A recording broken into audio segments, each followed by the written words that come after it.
Good morning friends, लेकर आए हैं आपके लिए बहुत ही अच्छी कविता इकोलॉजी लिखी गई है अत्तिपत कृष्ण स्वामी रामानुजन के द्वारा। शुरू करते हैं। पहला स्टेंजा है। The day after the first rain for years I would come home in a rage, for I could see from a mile away out there red champak trees had done it again, had burst into flower and given mother her first blinding migraine of the season, with their straight, long, heavy hung yellow pollen fog of fragrance no wind could sweep.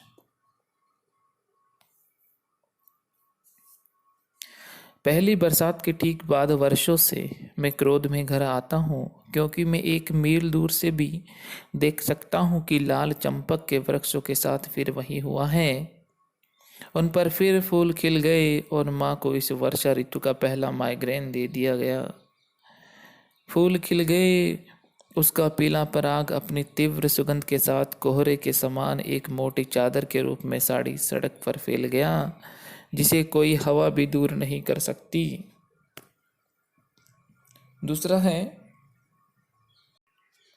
No door could shut out from black pillared house whose walls had ears and eyes, scales, smells, bone creaks, nightly visiting voices, and were porous like us, but mother flashing her temper like her mother's twisted silver grandchildren's knickers wet as the old peak on her head would not let us cut down a flowering tree. यहाँ तक कि घर के कोई भी दरवाजे पराग की इस तीव्र सुगंध को घर में आने से नहीं रोक सकते थे। काले खंभों से निर्मित मकान की दीवार छिद्रित होने के कारण सरगम की आवाज़, ये धुनें, हड्डियों के चरमराने की आवाज़, रात्रिचर की आवाज़ आदि किसी को भी अंदर आने से नहीं रोक पाती थी। हमारी तरह वे भी छिद्रों वाली थी, यानी दीवार भी छिद्रों वाली थी। माँ ने क्रोधित हुए हमें उन फूलों वाला वृक्ष काटने नहीं दिया। बढ़ते हैं आगे की तरफ।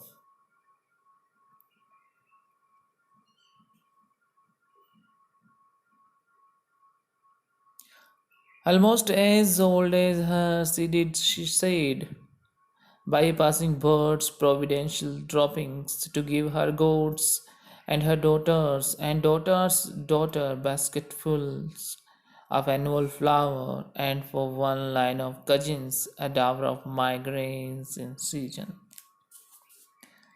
यह वृक्ष लगभग उतना ही पुराना है जितनी कि वह, यानी माँ, वह कहती है कि यह वृक्ष वहाँ से उड़ती किसी चिड़िया के अकस्मात अचानक बीज गिरा देने से उगा था।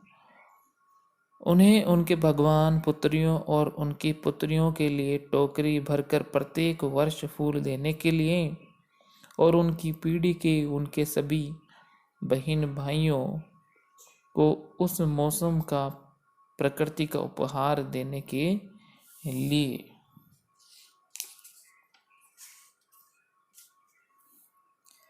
कवि हमें बताता है कि उसकी माँ ने बताया कि पेड़ लगभग उतने ही साल का है जितने साल की वह है। उसने स्वयं ही वह पेड़ लगाया था। उसे उसका बीज एक गुजरते हुए पक्षी की बींट से अचानक से ही प्राप्त हुआ था। यह एक प्रकार का आशीर्वाद था। वह बताती है कि पेड़ उन्हें प्रतिवर्ष उसके देवताओं, उनकी पुत्री तथा पुत्री की पुत्रियों के लिए टोकरी भर भर कर फूल देता है। यद्यपि वह पेड़ एक पीढ़ी से दूसरी पीढ़ी को भयंकर आधे सिर का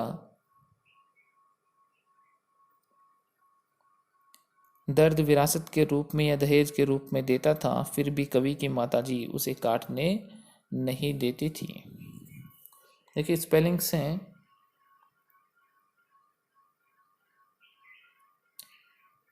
रेज यानी होता है एंगर, गुस्सा।